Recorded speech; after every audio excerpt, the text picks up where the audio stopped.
nasa mga farmers natin. Kasi sabi nga natin, mapapadali na yung kanilang transportasyon ng kanilang mga produkto galing sa kanilang mga sakahan papuntang merkado.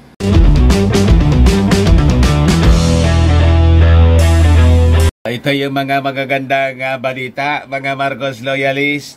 Dapat pa ganitong kwento, share lang ng share sa ating mga mamamayang Filipino. Ano yan, Mr. Maravillas? Tuwang-tuwa yung ating Pangulong Bongbong Marcos kasi umabot na sa 51% ng Farm to Market Road Network Program ang natapos ng ating administrasyon. O yan po, mga kababayan.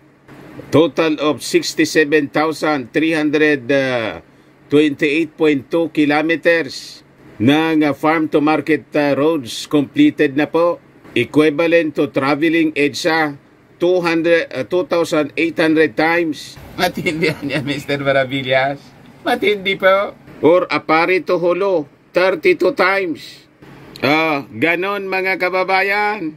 Ito yung napakagandang balita na laking tulong po mga kababayan sa ating mga farmers. Mapapadali na po yung pagtransport ng kanilang mga produkto. Madali nilang madala sa mga market.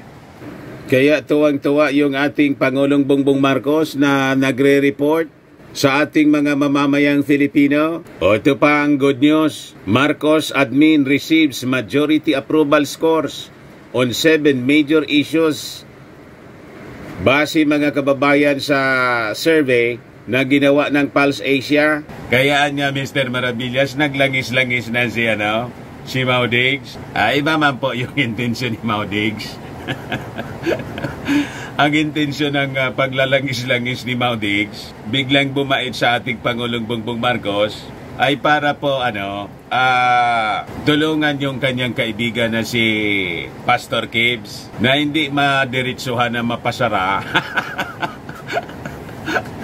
Yung isimin ay tumiklop yung pakpak ng mga mayayabang mga kababayan. Nagmamakaawa kayo ngayon sa ating administrasyon. Sabi ninyo, weak leader niya, tapos alaman niya yan. Yung tatay niya, okay. Pero ito niya, biglang tiklop mga kababayan si Mau Diggs. But before ko mga kababayan ibigay sa inyo yung full story ng magandang balitang ito, click subscribe mo na dito sa ating YouTube channel and hit the notification bell para lagi po kayong updated sa mga kaganapan dito sa ating bansa. Lagi nyo pong iba-viral yung ating mga videos. Tulong-tulong po tayo mga Marcos loyalists para man-neutralize natin yung mga paninira, black propaganda ng mga dilawang DDS. Di ba? At saka wag na rin po ninyo, mga kababayan, na skip yung ating mga commercial ads para tuloy-tuloy ang pag-unlad ng bagong Pilipinas. Sa mga naghanap po ng malinis and spacious fitness gym, punta lang po kayo sa aming Colossal Fitness Gym.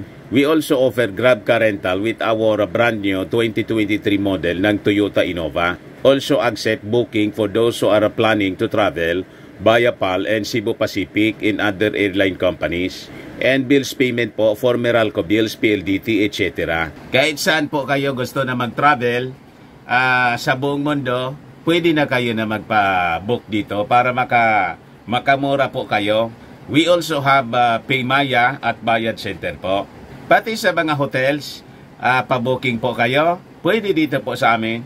Ang Colossal Fitness Gym matatagpuan po sa 3rd floor ng Security Bank Building, Lanco Business Park, Legazpi City, Albay. For inquiries, look for Gilon Maravillas. Contact number 0966-802-0949. Lagi na pong matao dito sa amin. Sige lang po ang Jirim.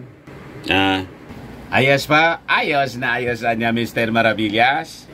Ito na siya mga kababayan yung detalye ng balita. Sabi dyan, after 1.5 years in office, the administration ng ating Pangulong Bongbong Marcos has already completed 51% ng target na 131,400 10.66 kilometers ng Farm to Market Road. Farm to Market Road program within 6 years. Madaling sabi po, advance yung yung patrabaho ng ating Pangulong Bongbong Marcos ahead po ng target. Kasi nakaprograma siya for 6 years, pero less than 2 years, 51% agad yung natapos. Di ba napakagandang balita, mga kababayan? Kaya masayang masaya yung ating Pangulong Bongbong. Sabi niya dyan, I'm happy to share a significant update sa ating Farm to Market Road Network program. Ang ating dapat na target ay 131,000 plus kilometers sa 6 na taon anya. Ngayon, maari ko na anyang maireport na 51% dito nabuo na natin. So, nangangahulugan ito mga kababayan ng 67,328.92 kilometers na haba ng farm to market roads, kung saan anya, this is 32 times of road trips from Apari to Hulo. Ganyan mga kababayan kahaba, di ba?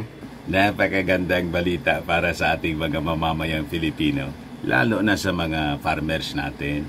Kasi sabi nga natin, mapapadali na yung kanilang transportasyon ng kanilang mga produkto galing sa kanilang mga sakahan papuntang merkado. Pakinggan natin mga kababayan yung report ng ating Pangulo. Yan siya po, Yung audio na lang, baka ma-restrict. Maigpit ngayon ang YouTube po, mga kababayan.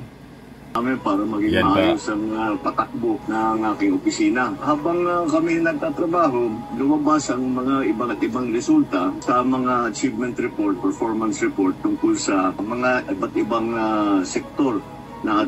Sabi niya po, mga kababayan, habang gumagawa sila ng mga reports, biglang pumasok po yung napakagandang balita. Unahin ko yung sa Farm to Market Road. I am happy to share a significant update sa ating Farm to Market Road Network program. Ang ating dapat maging target is 131,410.66 kilometers sa 6 na taon. Maaari ko na mai-report na 51% of that nabuo na natin. We have built 67,328.92 kilometers. Katumbas nito na para tayong pabalik-balik mula Apari hanggang Hulo ng 32 times. Kaya't mahaba-haba po ito. It is a testament to the magnitude of the accomplishment of the government. It is not an initiative only to do with agriculture. It is a connection between all the different communities. But of course, its main purpose is to connect the markets and the producers. Ayun mga kababayan, di ba? Napakagandang accomplishment ng ating administrasyon po. Congratulations po sa ating Pangulong. Di ba?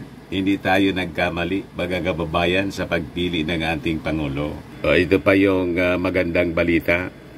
Marcos receives majority approval scores on 7 major issues, sabi po sa survey. Base sa Pulse Asia po, the current administration has the highest approval ratings for protecting the welfare of overseas Filipino workers, 78% po. And majority approval ratings were also recorded for its handling of these issues, responding to needs of disaster-affected areas, 76%. Protecting the environment, 62%.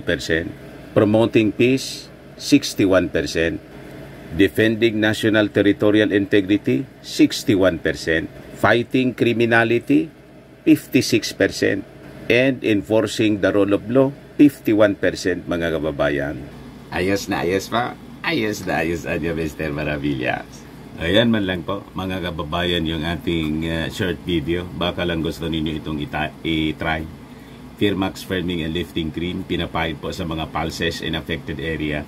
Mainam po sa paninigas ng mga kaso-kasoan. Ito naman po, Automax Radiant Serum. Sa mukha naman yung application, anti-aging po siya.